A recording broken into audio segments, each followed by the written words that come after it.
Hermanos, hermanas de la Iglesia Aposento Alto, bienvenidos a este culto de oración. Estamos ya llegando a agosto y eso quiere decir que el verano más o menos llega a su ecuador. Va a quedar un mes en el que normalmente la gente se va mucho de vacaciones, un mes extraño donde muchas cosas se paran y nosotros vamos a estar yendo de campamento también, de retiro con la Iglesia, así que es un tiempo especial. Tenemos que ir preparando ya el tiempo, no únicamente en cuanto a guardar el dinero para poder hacer los pagos y las vacaciones y el resto de cosas, sino que de verdad podamos estar preparando espiritualmente este tiempo para recibir todas las respuestas que Dios tiene para nosotros. Vamos a estar compartiendo la palabra, vamos a hacer fórum como todos los miércoles nos gusta hacer. Vamos a continuar en la dirección en la que Dios nos está mostrando y ahí vamos a recibir todas las respuestas. Pero antes de nada, vamos a orar. Padre, gracias por el tiempo en el que podemos darte culto en espíritu y en verdad. Gracias, Padre, porque es la respuesta absoluta para nuestras vidas. Gracias, Padre, porque podemos estar siendo estos discípulos que van a ser el último de la tierra. Padre, queremos darte gracias porque tú nos has escogido para poder ser ese pueblo e ir hacia las naciones, predicando que Jesús es el Cristo. Así que, como hablamos el domingo, que no seamos discípulos que marchan o se marchan a casa, que vuelven hacia atrás, sino que podamos ser discípulos que avanzan directos hacia ese pacto y hacia lo que es desconocido, pero al mismo tiempo es seguro. Oramos en el nombre de Jesucristo. Amén. El domingo estuvimos hablando, hermanos, en Lucas capítulo 24 y vimos del versículo 13 hasta el 25, incluso hicimos un poco de recuerdo de los anteriores 12 versículos del capítulo y hablábamos de esos dos discípulos, y cuando decimos discípulos es que eran seguidores del Señor, recordando que eran personas de un círculo cercano, no el más cercano, que serían los 12, poco más, sino de un círculo un poco más amplio, ese tiempo del aposento alto, donde estaban en Jerusalén esperando la promesa, esperando la promesa, no estaban en Jerusalén en ese momento, un poco en la espera de lo que sucedería o de lo que tendría que suceder, ¿no? En ese tiempo un poco extraño donde no se sabía muy bien qué ocurría.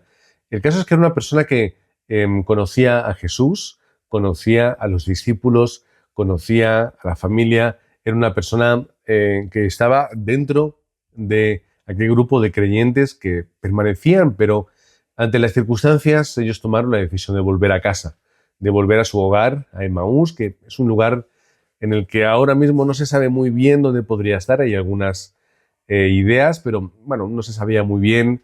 Entonces, en ese camino es cuando el Señor se les presenta y ellos pues le muestran lo que hay en su corazón, que es la pena y la lástima de que aquel que ellos querían que fuese el Mesías o que podía serlo, realmente no lo hubiese sido porque, en fin, no encajaba en su aspecto, ¿no? Lo que ellos tienen en mente.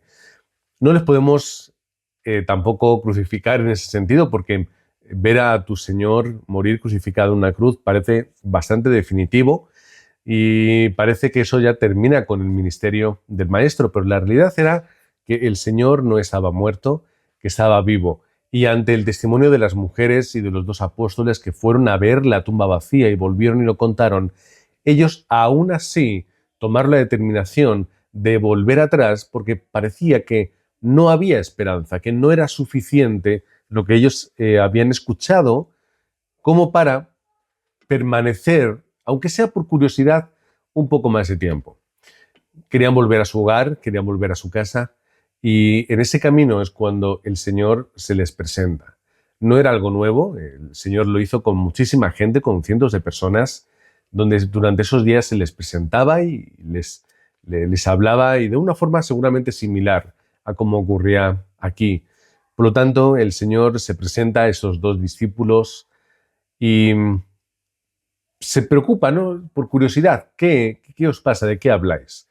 El Señor tenía muchas veces esta forma de interactuar y de llegar a las personas, ¿no? A través de la pregunta, a través de querer que la otra persona saque lo que tiene dentro para entrar de alguna forma u otra Y el Señor, pues gracias a Él, nos muestra a través del testimonio de estos discípulos cuál era el corazón de estas personas, que sería representativo de otras tantísimas de ellas, quizá la mayoría, pensando que, bueno, efectivamente, el Señor no parecía que encajase en los parámetros de ese Mesías como muchos esperaban, y cuando muere, pues se confirma.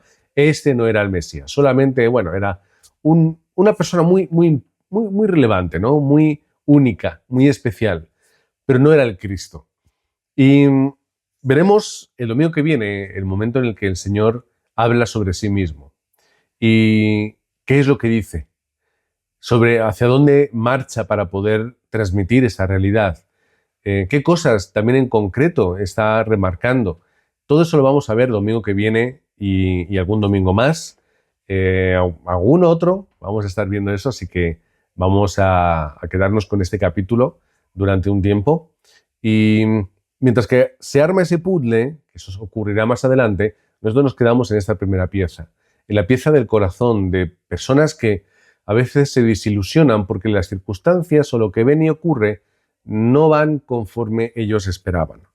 Pero bueno, ya hablamos mucho el domingo sobre ese corazón y sus discípulos. Lo que queremos compartir ahora es ver cómo el Señor Jesucristo se enfrenta a esas personas. El Señor es verdad que llega un momento en el que les dice torpes, lentos o tardíos de corazón, es decir, personas que no han sabido entender, que han estado torpes ahí en entender lo que el Señor Jesús decía y el Antiguo Testamento también remarcaba, pero también lentos de corazón en el sentido de que de que les cuesta creer, de que les cuesta realmente que la fe llegue ahí dentro. Por motivos, por ejemplo, como cuando le están diciendo al mismo Señor Jesucristo, pues es que mira, las mujeres, entre ellas su madre, es que han visto esto y los dos discípulos, y el Señor estaba diciendo, pero de verdad, o sea, ni siquiera el testimonio de estas personas os lleva a que algo... No. Personas torpes y tardías de corazón, como nosotros también lo somos. De alguna forma, todos nosotros estamos representados en estos dos discípulos. Todos somos torpes y tardíos de corazón, pero lo importante, vuelvo a decir, no es la perspectiva o las formas de los discípulos, sino que lo importante es qué es lo que hace Cristo con ellos. Vamos a ir a ello. El Señor, vamos a ver si lo encuentro, se encuentra con estos discípulos en medio del camino. Versículo 17, le preguntan, ¿qué ocurre? ¿De qué habláis? Y en ese camino, era un camino que salía de Jerusalén hacia Emaús, es decir, iba en dirección contraria hacia donde tenían que estar, que es Jerusalén, el lugar donde iba a venir la promesa del Espíritu Santo y a partir del cual todo surgiría. Así que en vez de estar en el lugar donde Dios quiere, en el epicentro, en el núcleo, estos discípulos empiezan a desperdigar por todos los lugares. Y el Señor tiene que ir barriendo otra vez hacia adentro y se toma la, entre comillas, molestia de ir a buscar a estos discípulos, de ir hacia ese camino, la forma en la que el Señor lo quiso hacer, a ir a ese camino, orquestar de alguna forma un encuentro muy sencillo y muy fortuito, ¿no? Aparentemente, una persona caminando también por el camino, que de alguna forma les alcanza y busca una conversación con esos dos. Hay quien dice que, bueno, que como al poquito, dicen los discípulos que ya se acercaba la noche y que era mejor guardar en algún lugar, en alguna aldea. Es posible que quizá pues, la tarde, el sol bajo, les había impedido ver realmente la figura y el rostro de Jesús, que iría quizá con capucha, alguna cosa así, que la verdad es que cuando tú ves al maestro y le ves con tus ojos o comes con él, escuchas que se vuelva a presentar, yo creo que sería reconocible. Así que a lo mejor intervino algo, ¿no? Algo más espiritual. Realmente no lo sabemos y como dicen muchos teólogos, solemos decir, donde lo que la palabra de Dios no dice, pues nosotros callamos, ¿no? Así que, de alguna forma, el Señor no quiso que se le viese en un comienzo para preparar la circunstancia y transmitir el mensaje. Pero lo importante que es que el Señor va a buscar a esos discípulos. Es el punto, ¿vale? El Señor va a buscar a los discípulos. El Señor se toma la molestia de alcanzarles. El Señor se acerca y les habla, como veremos la semana que viene, y les transmite lo que ellos tenían que entender. Pero el Señor va a ellos, se toma la molestia de poder hacerlo. Va como si tuviese que ir a ese camino cuando realmente el Señor no tenía que ir a Emaús. Pero va al lugar donde se encuentra el discípulo y le transmite la palabra. Y luego después es que esos discípulos, cuando están llegando a la aldea, ¿qué es lo que hacen? Le invitan a continuar con ellos. Aún no sabían que era el Cristo, pero le invitan. Podemos buscarlo un poco más adelante. Por ejemplo, el versículo 28 dice que al acercarse al pueblo donde se dirigían, Jesús hizo como que se iba más lejos. Hizo como que se iba más lejos. Es decir, el Señor estaba haciendo como un teatro, ¿no? Como si estuviese actuando.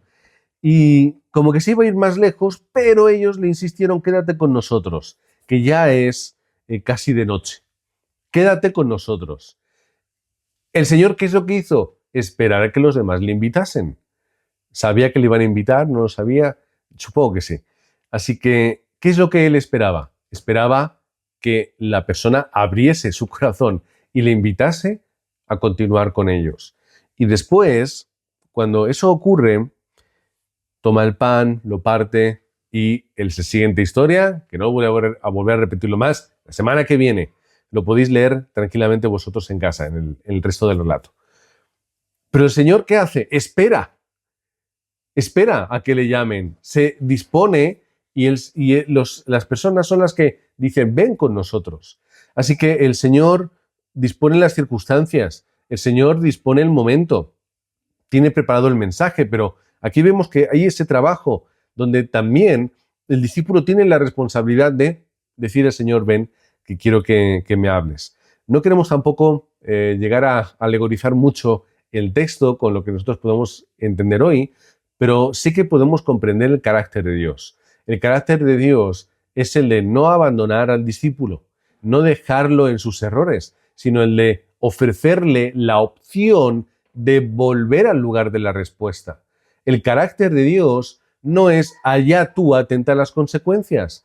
¿Cuál es? Yo doy la oportunidad para que el discípulo pueda resolver, pueda cambiar su perspectiva y estar otra vez conmigo. Y es lo que está haciendo ahí el Señor Jesucristo.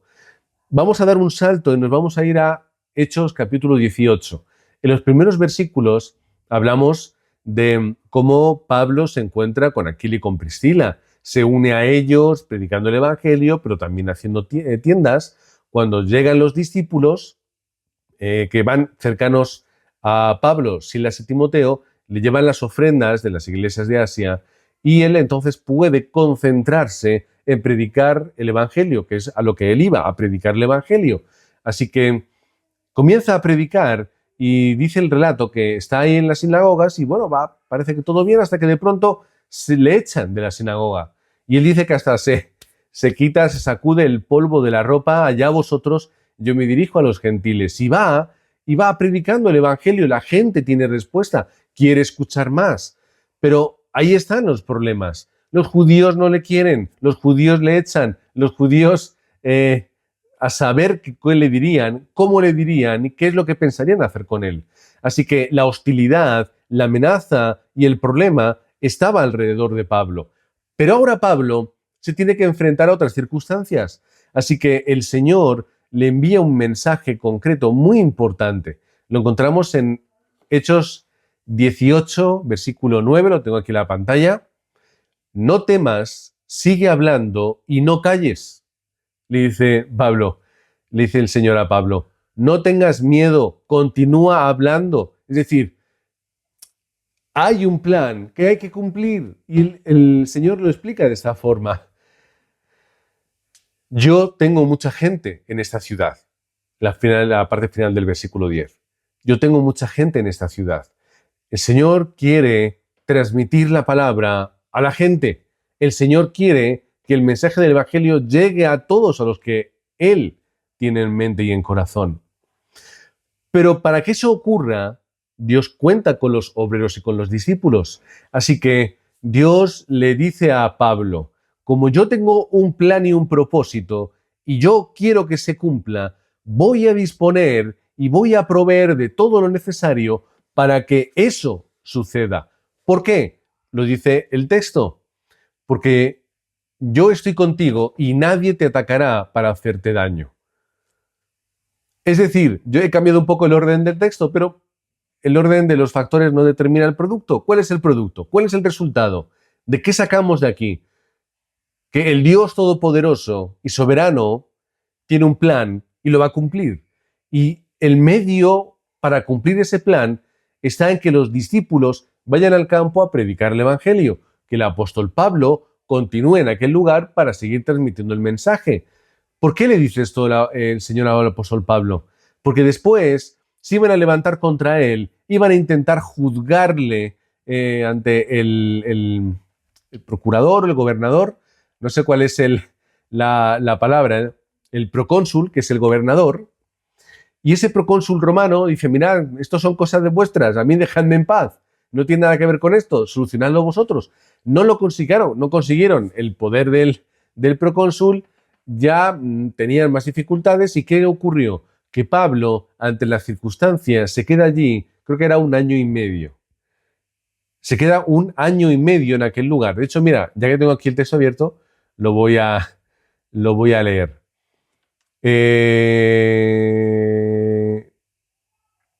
Aquí está, el versículo 11, efectivamente, es el siguiente. Entonces Pablo se quedó allí 1 año y 6 meses enseñando la palabra de Dios. Después llega el problema con ese procónsul que querían que le hiciese juicio, no cuela, no le van a hacer juicio, y dice que se queda al final unos cuantos días más, muchos días más se queda. ¿Y qué es lo que hacen los hermanos? Quédate más, pero el apóstol Pablo tenía otra misión. Había un plan, Dios tenía un plan en Éfeso, así que Pablo se lleva a Aquila y Priscila y a los discípulos, los lleva a Éfeso. Pablo está ahí un tiempecito, pero se tiene que volver y dice, quedaros aquí vosotros continuando la obra. Y después Aquila y Priscila se encuentran con Apolos, toda esa historia. ¿Qué entendemos? Que Dios cumple sus promesas, pero más allá de las promesas bonitas y agradables que queremos que Dios tenga con nosotros, hay un plan en el cual yo tengo una responsabilidad. Y la responsabilidad del apóstol Pablo era la de seguir predicando en Corinto y no escapar de la ciudad ante las presiones.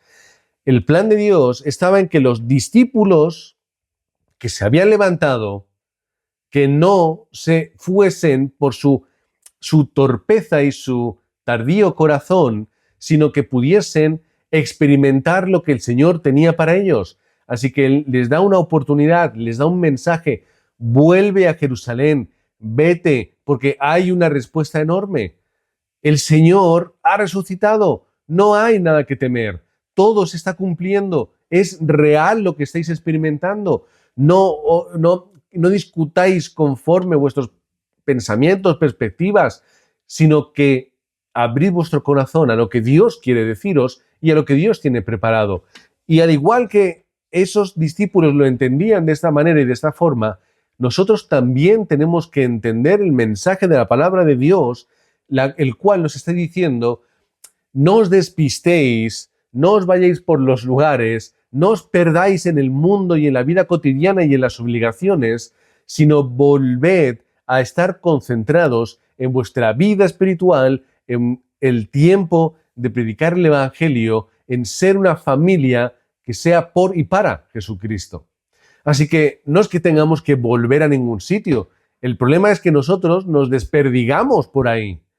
En vez de estar en la Jerusalén, en vez de estar en el lugar de la respuesta, en el lugar de la bendición, en el lugar del cumplimiento de la palabra, nosotros nos vamos a otros lugares y perdemos la respuesta. Por lo que os bendigo en el nombre de Cristo, para que seáis, sí, esos 2 discípulos torpes y tardíos de corazón, pero que al escuchar la palabra, al escuchar a Cristo, cambian, reaccionan y obedecen. Por lo que no importa cuántas veces vayamos a volver otra vez al hogar, nos vayamos a distraer. Lo importante es que cuando escuchemos la palabra del Maestro, de Jesucristo, volvamos a donde tenemos que estar. Amén. Vamos a orar. Padre, gracias porque tú vas a nuestra búsqueda. Primero, tu Padre, enviaste a alguien para predicarnos el Evangelio. Predicaste a un obrero, a un discípulo, más o menos torpe. Enviaste a alguien que nos transmitió la palabra de Jesucristo. Gracias, Padre, porque tú utilizaste a esa persona para que nosotros hoy pudiésemos estar aquí dándote toda gloria y toda honra. Y gracias, Padre, porque de la misma forma que tú utilizaste a esa persona, también nos quieres utilizar nosotros. No queremos distraernos. Sabemos, Padre, y yo sabemos que tú eres consciente de nuestros problemas, nuestras dificultades, nuestro agotamiento, nuestras responsabilidades. Pero, Padre, sigue transmitiéndonos a través de tu palabra ese mensaje que nos hace volver a ti. Y, Padre, danos también la gracia para entender también y experimentar y enraizar tanto que ya nunca salgamos del lugar donde tú tienes todas las respuestas. Padre, queremos vivir por y para ti, queremos vivir concentrados en tu palabra, queremos vivir disfrutando de esta respuesta. Padre, gracias porque tú nos has llamado como discípulos para la evangelización del mundo.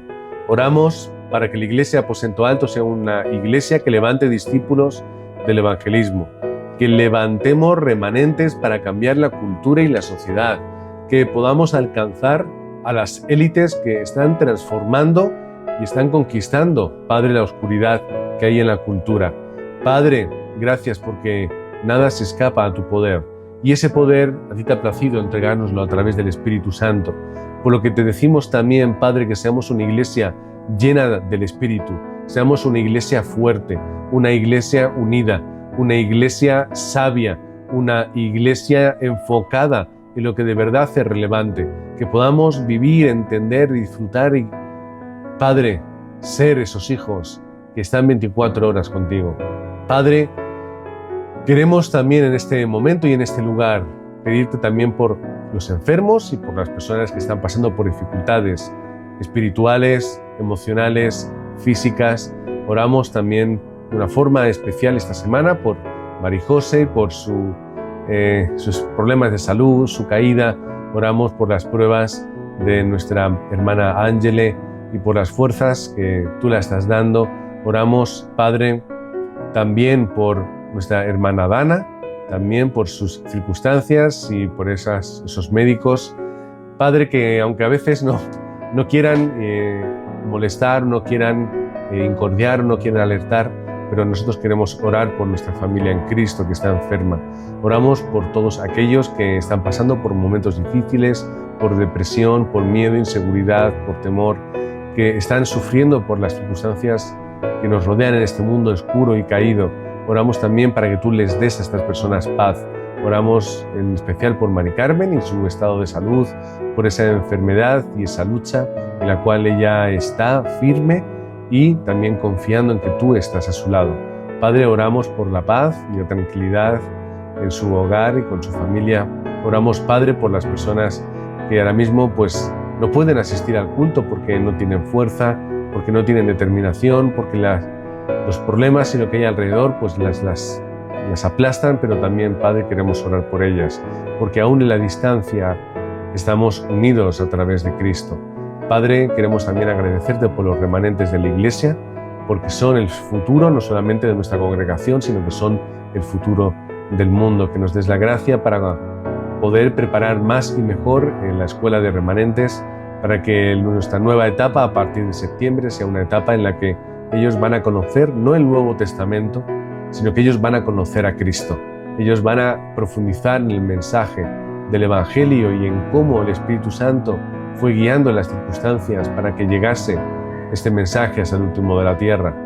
Padre, queremos también orar por el campamento de Benajever, que sea un tiempo donde tú obres entregando palabra, entregando fuerza espiritual, entregando llenura del Espíritu Santo, entregando dirección para que Iglesia Aposento Alto, Iglesia Emanuel, para que los demás obreros y hermanos en otros lugares de España que vamos a estar unidos y concentrados, para que ese tiempo sea un tiempo de victoria en la vida de las personas, sea un tiempo de victoria en el campo.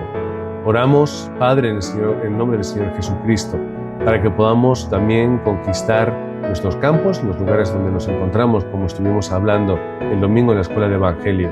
Padre, el lugar donde nos encontramos es el lugar primero de mayor bendición y es el lugar de mayor responsabilidad para nosotros.